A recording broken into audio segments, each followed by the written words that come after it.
समझने की ज़रूरत है कि इस वक्त हम और हमारा ये खित्ता एक ख़ास जिसे कहते हैं ना नाजुक दौर से गुज़र रहा है।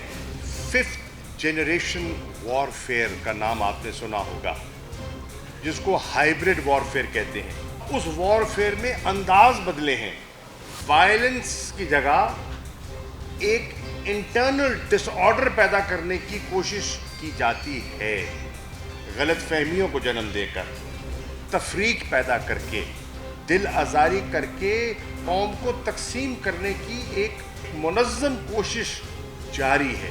हमने उन तकरीबन 750 वेबसाइट्स को बेनकाब किया जो डिसइंफॉर्मेशन फैला रही हैं और उनके ताने बाने उन ममालिक के साथ और उन एजेंसियों के साथ जुड़े हुए हैं जो पाकिस्तान में दाखिली इंतशार को हवा देना चाहती हैं। उनका अपना एजेंडा है।